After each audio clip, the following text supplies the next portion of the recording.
నా ఫ్రిడ్జ్ చూపించి, నా నా టీవీ చూపించి, నా హాల్ చూపించి, నా బాత్రూమ్ చూపించి, నా బెడ్రూమ్ చూపించి, నా హోమ్ టూర్ చూపించి, అంతకన్నా పనికి మాలిన వాళ్ళు లేరని ఘంటాపదంగా చెప్పగలను. యూట్యూబ్ ఓపెన్ చేస్తే అన్నీ అవే అవే. Day in my life. నీ ఫ్రిడ్జ్ గురించి, అది నీ ఫ్రిడ్జ్ గురించి నాకు చూపించడం ఏంటి? హోమ్ టూర్ కూడా అంతే, ఎంత పనికి మాలిదంటే అదే హోమ్ టూర్. నీవు తొక్కలో హోమ్ నేను చూడటం ఏంటి? What I eat in a day, my hair care, my skin అది కేర్. వాళ్ళకి తెలుసు అది సిగ్గుమాలిన పనికి మాలిన ప్రోగ్రామ్ అని. వ్యూస్ కోసం అంటే వ్యూస్ కోసం దిగజారిపోతావా? వ్యూస్ కోసం ఏది పడితే మాట్లాడతావా? వ్యూస్ కోసమా నీ బతుకంతాను? వ్యూస్. అందులో నాకు క్యారెక్టర్కి సంబంధించి డెఫినేషన్ చెప్పినప్పుడు నువ్వే అనే సినిమాలో డైలాగ్ ఉంటుంది. అందులో క్యారెక్టర్ నాకు తెలిసి బెస్ట్ డెఫినేషన్ అది. తాజ్మహల్ని నాలాంటి కుర్రాన్ని కొనడానికి ట్రై చేయకు, కావాలంటే పక్కన నిలబడి ఫోటో తీయించుకోండి. క్యారెక్టర్ అంటే అంతే నా దృష్టిలో. దేనికి లొంగకపోవడమే క్యారెక్టర్ అంటే. చిన్న చిన్న జీవితంలో మనం వెళ్ళే క్రమంలో చట్టమే మనకు కొన్ని చెప్తుంది, వాటిని ఆధారం చేసుకుని మనం వెళ్ళడం తప్పు కాదు. But there is a limit. అందుకని క్యారెక్టర్కి డెఫినేషన్ ఏంటంటే దేనికి లొంగకుండా ఉండడం. వ్యూస్ కోసం ఏది పడితే అది మాట్లాడేయడం, అవతల వ్యక్తి జీవితంలో ఏం జరిగిందో నువ్వు చూడకుండా మాట్లాడడం. మాట్లాడే హక్కు పోలీస్ ఆఫీసర్కి ఉంటుంది. పోలీస్ ఆఫీసర్ ఇన్వెస్టిగేషన్ చేస్తాడు, చేసిన తర్వాత ప్రాథమికమైన సమాచారంతో మాట్లాడతాడు. Is eligible. నీ ఇంట్లో ఏం జరిగిందో నేను మాట్లాడటం ఏంటి? సరదా దోలా అంటారు, సరదా కాదు. నేను అనలేక. డబ్బులు వస్తున్నాయని తప్ప ఇంకేం లేదు. ఒక్కసారి డబ్బులు రాకపోతే ఇవేవి చేయరు. అండ్ అందులో 1% కూడా 100% మోటివేషన్ ఇస్ ఓన్లీ మనీ. ఆ పర్టికులర్ వీడియోస్ వాటన్నిటికీ 101% మోటివేషన్ అంతా కూడా మనీ రావట్లేదు అంటే అంతే. యాక్చువల్గా మనీ కూడా అంటే ఒక స్థాయి దాటితే మనీకి వాల్యూ లేదంటాను నేను. మహా కోటీశ్వరుడు హార్ట్ అటాక్ వచ్చి హాస్పిటల్ అయితే అతనికి ఆపరేషన్ చేయడానికి కావాల్సిన అన్నిటినీ చేసేది డబ్బేమో తప్ప, ఆపరేషన్ చేసినా బతకడు అనే దగ్గర డబ్బు ఏం పనిచేస్తుంది? సో ఆ ప్రయత్నానికైనా డబ్బు ఉంటుంది కదా, ఆ ప్రయత్నం చేయడానికైనా డబ్బు అయితే ఉంది కదా. ఆ ప్రయత్నానికి కావాల్సిందే డబ్బు తప్ప ఆ ప్రాణాన్ని నిలబెట్టేది డబ్బు కాదు. నా లాజిక్ నువ్వు అర్థం చేసుకోవాలి. నేను ఒకసారి ప్రయత్నం చేయకుండా ఎలా నేనేమంటున్నాను, అందుకనే ఏంటంటే డబ్బు సంపాదించడం తప్పు కాదు, జబ్బు పట్టడం తప్పు అంటున్నాను తప్ప డబ్బే సంపాదించకపోవడం గురించి మాట్లాడేది. డబ్బు సంపాదించడం కూడా డబ్బే. దానికి వాల్యూ తెలుసుకుంటున్నాను, ఇంట్రిన్సిక్ వాల్యూ ఆఫ్ మనీ తెలుసుకుంటున్నాను నేను. మనీకి ఉన్న ఇంట్రిన్సిక్ వాల్యూ అంటే అర్థం ఏంటంటే అంతర్గతమైన విలువ. నేను ఒకసారి ఇలాగే ఇంతకుముందు కూడా చెప్పినట్టు గుర్తు, నేను ఒక హోటల్లో సరదాగా నేను ఒక ప్రొడ్యూసరు ఇంకొక రైటరు ఒక ఆవిడెవరు కూర్చున్నాం. ఒక మంచి లైన్ చెప్పండి సార్ సినిమాకి సంబంధించి అన్నప్పుడు నేను ఏం చేశానంటే డబ్బు విలువ మీద సినిమా చేయొచ్చు సార్, సినిమా షార్ట్ ఫిల్మ్లో సరదా చెప్పాను నేను. I'm not giving any content or something else. ఒక మహాకోటీశ్వరుడు బెంజ్ కారు, 3 కోట్లంత కారు, రిమోట్ ఏరియాకి వెళ్ళి మళ్ళీ టౌన్కి రిటర్న్ అవుతున్నాడు. వెళ్ళడానికి 6 నెలలు అయింది. కానీ ఆంది దాహం వేస్తుంది అతను. కారులో ఉన్న బాటిల్స్ అయిపోయినాయి. సో వాటర్ బాటిల్ కావాలి. సో ఈ స్టాప్డ్ ఒక చోట ఆపాడు. చిన్న బడ్డీ కొట్టు ఉంది. ఒక 70 ఏళ్ల ముసలాయన అక్కడ అమ్ముకుంటున్నాడు. వాటర్ బాటిల్ అడిగాడు అతను. ఇతను ఏమన్నాడంటే వాటర్ బాటిల్ ఇస్తానే దానికన్నా ముందు చేంజ్ ఉందని అడిగాడు. ఎందుకంటే అంత పెద్ద డబ్బు ఉన్నవాడు కార్లో వచ్చాడు కాబట్టి ఉంటుంది. గూగుల్ పే ఉందన్నాడు. గూగుల్ పే, ఫోన్పే ఏమీ నా దగ్గర పనిచేయదండి. 20 రూపాయలు బాటిల్, 20 రూపాయలు ఉందని అడిగాడు. అప్పుడు ఇలా చూసుకుంటే 500 రూపీస్ నోట్ ఉంది. నేను అప్పుడు చెప్పినప్పుడు 2000 రూపీస్ నోట్ ఉండేది కాబట్టి ఆయనకి 2000 రూపీస్ చెప్పాను మామూలుగా. అయితే 500 రూపీస్ నోట్ ఉంది. 500 ఉందిలే అన్నాడు. 20 రూపాయలు చేంజ్ ఉందా సార్? ఏమైనా దాహం చచ్చిపోతున్నానే, నువ్వు కావాలి 500 ఉంచుకోవాయా అని. 200 రూపాయల వాటర్ బాటిల్కి 480 రూపాయలు అదనంగా ఎలా తీసుకుంటాను సార్? రూపాయలు ఇవ్వండి. కాదయ్యా నీ దగ్గర గూగుల్ పే లేదు, ఫోన్పే లేదు, పని చేయి, నీ దగ్గర వాటర్ బాటిల్స్ ఎన్ని ఉన్నాయి చూడు, నేను అన్నీ కొనేస్తాను, నువ్వు ఇంటికి వెళ్ళిపోవచ్చు, నేనేమో కారులో పెట్టుకుంటాను, నాకు డబ్బు లెక్క కాదు. అప్పుడు అతను అన్నాడు, కాదు సార్, మీరు నాకు రెగ్యులర్ కస్టమర్ కాదు, నాకు రెగ్యులర్ కస్టమర్స్ ఉంటారు ఇక్కడ ఇదే ఏరియాలో, పొలం పనులు చేసుకునే వాళ్ళు, కార్మికులు, శ్రామికులు, వాళ్ళు రెగ్యులర్గా నా దగ్గర కొంటారు. వాళ్ళు మధ్యాహ్నం ఈ 1 గంట ఆ ప్రాంతం అయ్యేసరికి వాటర్ బాటిల్ కోసం వస్తారు. నేను వాళ్ళకి ఇవ్వకపోతే ఎట్లా?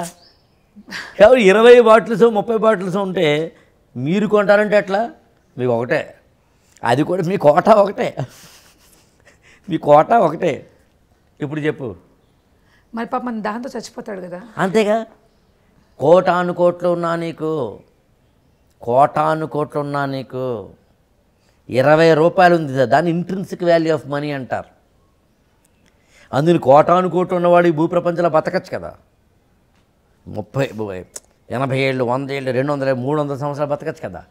ఏమండి కోటీశ్వర్లందరి డాక్టర్, ఏ డాక్టర్ గారిని పిలిచి, సార్ నేను 5 కోట్లు ఇస్తాను, ఓ 10, 20 ఏళ్ళు నాకు ఎక్స్టెన్షన్ చేయగలవా అని అడిగితే, can the doctor, can the nature? మరి ఇంట్రిన్సిక్ వాల్యూ అని అర్థం. అది ప్రేమకైనా, డబ్బుకైనా, ప్రాణానికైనా, బంధానికైనా ఇంట్రిన్సిక్ వాల్యూ ఉంటుంది. ఇంట్రిన్సిక్ వాల్యూ ఆఫ్ లవ్ అంటే ఏంటి చెప్పమంటావా? రోజూ కలవాల్సిన అవసరం లేకపోయినా కలిసినప్పుడు మాత్రం రోజూ కలిసినంత ఇంటెన్సిటీ ఇవ్వగలగడం ఇంట్రిన్సిక్ వాల్యూ ఆఫ్ లవ్ అంటే. ఇంట్రిన్సిక్ వాల్యూ ఆఫ్ కేర్ అంటే ఏంటి తెలిసిన?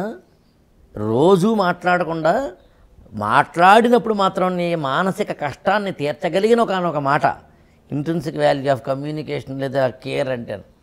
ఇంట్రిన్సిక్ వాల్యూ ఇది గొప్పది. Value of the intrinsic value of the money, intrinsic value of the bond, intrinsic value of the book. So అందుకని ఇవన్నీ తెలియకుండా డబ్బు డబ్బు అంటే మాత్రం అది పెద్ద గొప్పదేంటి? ఏంటి ఆ డబ్బు? దేన్ని సాధించుకోండి ఆ డబ్బు? కొంతమంది ఇళ్ళలోకి 20-30 చెప్పులు ఉంటాయి, 40-50 బాడీ ఉంటాయి, దాన్ని పెర్ఫ్యూమ్ స్ప్రేస్ ఉంటాయి. కొంతమంది ఇళ్ళలో అప్పుడప్పుడు అనుకోకుండా వాళ్ళ వాష్రూమ్కి వెళ్ళినప్పుడు అసలు వాష్రూమా ఇది, లేకపోతే ఇది కూడా పెద్ద ఏదైనా కాస్మెటిక్ షాపా అనిపిస్తుంది యాక్చువల్గా. ఇన్నెందుకు?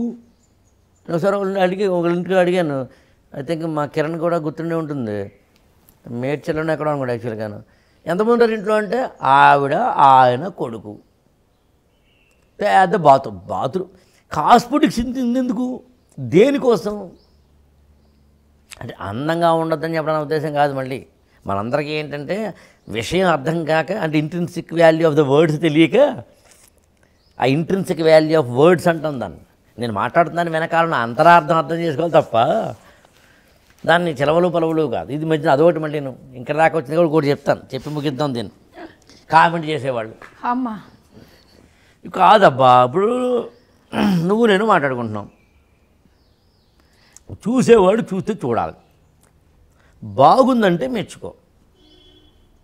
నేను అది కూడా వద్దంటాను, ఫ్రాంక్ చెప్తాను. నేను కామెంట్స్ పాస్ చేస్తావు, చెప్పొద్దంటారా? ఏమీ చెప్పొద్దంటారా? నీ టైం వేస్ట్ కాబట్టి. కాదబ్బా నువ్వు చెప్పు, నువ్వు చేసిన వీడియోలు, ఈ వీడియో కింద కామెంట్స్ ఆన్ చేస్తానబ్బా, విజయ అని చెప్పి నన్ను తిడుతూ పెట్టారు అనుకుందాం. ఒకడు కాదు 100 మంది, అంతే కదా. ఎవరికి నష్టం? నువ్వు చూసి నీ ఫీల్డ్ మానేస్తావా?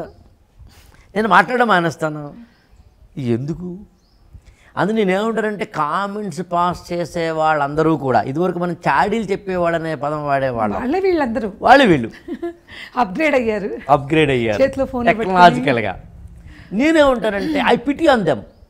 ట్రోల్ చేసేవాళ్ళు, కామెంట్ చేసేవాళ్ళు, ఐ పిటీ ఆన్ దెమ్. ఎందుకనంటే వాళ్ళ టైం వేస్ట్. పాపం టైం వేస్ట్ కాదు సార్, వాళ్ళు అందులోనే ఒక ఇది వెతుక్కుంటున్నారు, అంటే ఆనందమా. అది అందుకనే కదా టైం వేస్ట్ అన్నాను విజయ. వాళ్ళు అలా అంటే డిసైడ్ అయిపోయారు. నేను చాలా మంది ఇలా నేను చెప్పినప్పుడు యాక్చువల్గా ఒక కాలేజీలోనూ ఎక్కడ గుర్తురావట్లేదు, ఒక లయన్స్ క్లబ్ దాంట్లో అక్కడ ఇలా చెప్పినప్పుడు ఒక ఆవిడ నన్ను క్వశ్చన్ వేశారు, అంటే మీరు చాలా తెలివిగా మిమ్మల్ని కామెంట్ చేయకుండా ఉండేది ఇలా మాట్లాడుతున్నారు సార్ అని. దానికి నేను చెప్పిన సమాధానం చెప్తే ఆశ్చర్యపోతాను. నేను అసలు కామెంట్సే కోరుకుంటాను, అంటే పాజిటివ్ ఏమంటుంది దాన్ని, క్రిటిసిజం. కామెంట్స్ అంటే ఎందుకంటే క్రిటిసిజం వల్ల కదా డెవలప్ అవుతా. ఎగ్జాక్ట్లీ. కానీ నేనే ఉంటానంటే నేను డెవలప్ అవ్వాలనుకుని క్రిటిసిజం చేసేవాడు ఏం చేశారు, అక్కడెక్కడో చేయడు కామెంటు, వేరే పేరుతో చేయడు, మనం ఫోన్ చేస్తాడు, సార్ నేను మీతో మాట్లాడాలనుకుంటున్నానండి అని. అలా ఎంతమంది లేదు తెలిసిన నాకు ఉన్నారు అలాగా. ఎందుకో వెల్ విషర్స్ కావచ్చు, అన్నోన్ పర్సన్స్ కావచ్చు. సార్ మీరు ఒక వీడియోలో బాగా మాట్లాడలేదు సార్. ఎందుకు నాకు రీసెంట్గా ఒక ఆవిడ పేరు చెప్తే బాగుంటుంది కానీ ఆవిడ ఫస్ట్ ఫోన్ కాల్లో ఆ తర్వాత 4 రోజుల తర్వాత నేను వాళ్ళ యొక్క లయన్స్ క్లబ్ దానికి మీటింగ్కి వెళ్తున్నాను అనమాట. సో ఆవిడ సార్ మీరు ఎల్లుండి మా లయన్స్ క్లబ్ మీటింగ్ వస్తున్నారు కదా, మీ వీడియోలు చూస్తాను సార్ అంటే చక్కగా మొదటి పరిచయంలోనే మొదటి ఫోన్ కాల్లోనే మీరు వీడియోలో ఇది తగ్గిస్తే బాగుంటుందేమో. ఎంత మంచి మాట. అప్పటికైనా యాక్చువల్ తగ్గిస్తూ వచ్చాను దాన్ని. రియలైజేషన్ అనేది ప్రతి వ్యక్తికి తన తప్పు ఏంటో తను తెలుస్తుంది. అబ్బా నువ్వు చెప్పక్కర్లే, నీ టైం ఎందుకు వేస్ట్ చేసుకోవాలి, పోనీ వీడు వింటాడా. అయినా ఒకడు బాగుపడాలని చెప్పే కమెంట్స్ ఏమి ఉండవు సార్. అనుకుందాం అబ్బా అనుకుందాం. ఇప్పుడు గరికపాడి వారిదో, చాగంటి వారిదో, లేదా ఒక క్రైస్తవ సహోదరుడిదో, లేదా ఒక ముస్లిం సహోదరుడిదో, లేదా ఒక హిందూ తత్వవేత్తదో, ఒక డాక్టర్ గారు, ఒక లాయర్ గారు, ఒక స్త్రీయో, ఒక హౌస్ వైఫో, ఒక ఎంప్లాయో, ఒక బ్యాంక్ ఎంప్లాయో, ఒక ఇండస్ట్రియలిస్టో తన యొక్క అనుభవాలను, ఒక మోటివేషన్ స్పీకరు తన అనుభవాలను, విధానాన్నో, తప్పును ఒప్పును మాట్లాడితే కిందన కామెంట్స్ రాస్తే ఈ కామెంట్ వాడు చూడడానికి ఇంగితజ్ఞానికి ఉన్నది ఏంట్రా బాయ్. రాత్రంతా కూర్చుని నా మీద ఎవరు కామెంట్ రాశారని చూసుకుని పోనీ నువ్వు పొగిడితే వాడికి ఆనందమేమో తప్ప నువ్వు ఏదైనా క్రిటిసైజ్ చేస్తే వాడు ఒప్పుకుంటాడా. వాడు మళ్ళీ తను ఏమంటాం సపోర్ట్ చేసుకుంటాడు. నువ్వు బాగా అబ్యూజివ్గా వర్డ్స్ పెడితే వాడు కొంచెం బాధపడతాడేమో తప్ప అంతమంది ఏముంది. ఇతరులు బాధ పెట్టి మనం దాంట్లో ఆనందం ఎందుకు ఉంటుంది, అది జంతు ప్రవర్తన కదా. అది అలాగే ఎక్కువైపోయారు. యాక్చువల్గా ఇక్కడ దాకా వచ్చింది కూడా చెప్తాను, నేను చాలా ఆనందించేది కామెంట్ చేసేవాళ్ళే. నాకు ఐ థింక్ ఒక 5 to 6 months back, August 2024 I want to give that month, అంటే వాళ్ళు తెలుస్తున్నాను, చాలా పెద్ద మెసేజ్ నాకు పెట్టారు విత్ అన్నోన్ నేమ్స్ లేవు. పెద్దది యాక్చువల్గా దాదాపు 8 పేజీలు ఉంటుందేమో. 8 పేజీలు. నువ్వు నమ్మవు విజయ, నాకు ఇంకొక 8 సంవత్సరాల ఎనర్జీని ఆ లెటర్ ఇచ్చింది, ఆ కమెంట్ ఇచ్చింది. వాళ్ళు వాడిన లాంగ్వేజ్ బాగుందా లేదా పక్కన పెడతాం, ఆవేశంలో లాంగ్వేజ్ గురించి ఏముంది కానీ, బట్ వెరీ పొలైట్ లాంగ్వేజ్ మాట్లాడారు. But they have given me wonderful feedback కదా. నేను నువ్వు నమ్ముతావు లేదా ఆ వ్యక్తి ఎవరా అని వెతుకుతా నేను.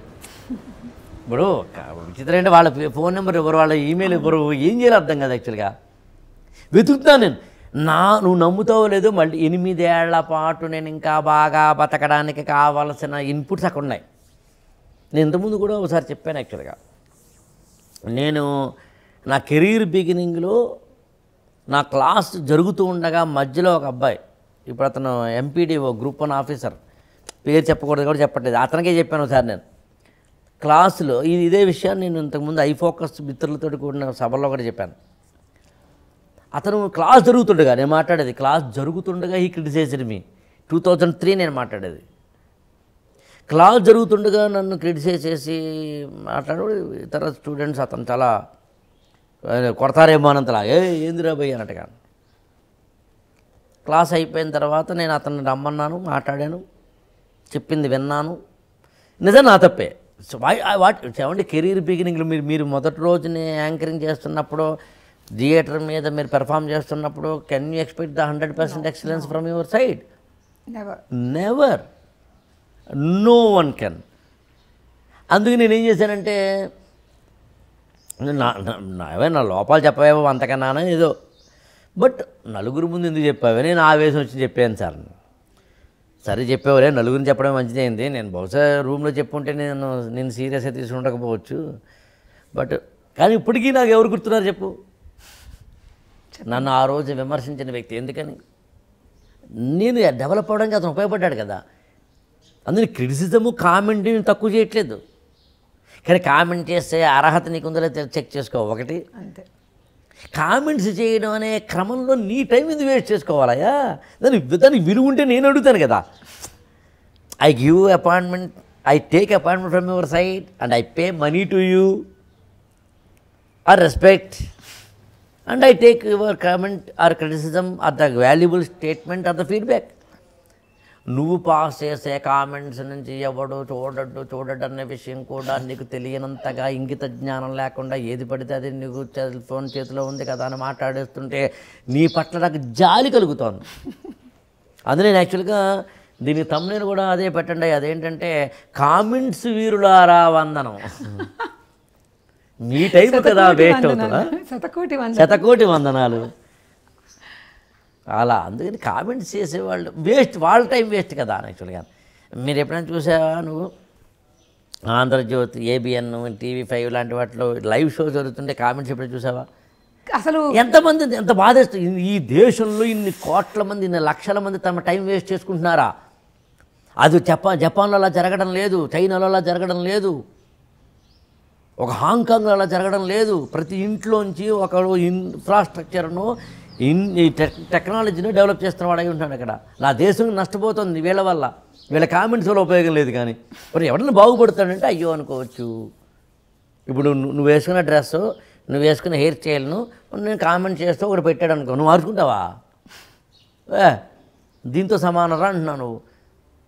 మరి నా లాంగ్వేజ్ మీద ఎవడైనా మాట్లాడితే నువ్వెవడో చెప్పడానికి, అయిపోయా. నువ్వెవడు చెప్పడానికి ఈడంటున్నాడు, నువ్వెలా చెప్తావు? నీ లాంగ్వేజ్ అబ్యూజివ్గా చెప్తావు, ఉపయోగం ఏముంది? టైం ఎవరికి వేస్ట్? నీకే. అందుకే ట్రోలింగ్ గురయ్యే వాళ్ళు కూడా ఎప్పుడు చెప్తుంటాను నేను, ట్రోల్ చేసేవాళ్ళు ఉంటేనే నీకు అడ్వాంటేజ్. వాళ్ళు ఉంటేనే కదా నీకు వాల్యూ పెరిగింది. నువ్వు ఉన్నావు. అందుకే no one kicks the dead dog అని ఇంగ్లీష్లో ఉంటుంది అనమాట. చచ్చిన కుక్కని ఎవడు తన్నుతాడు? మురిగే కుక్కని.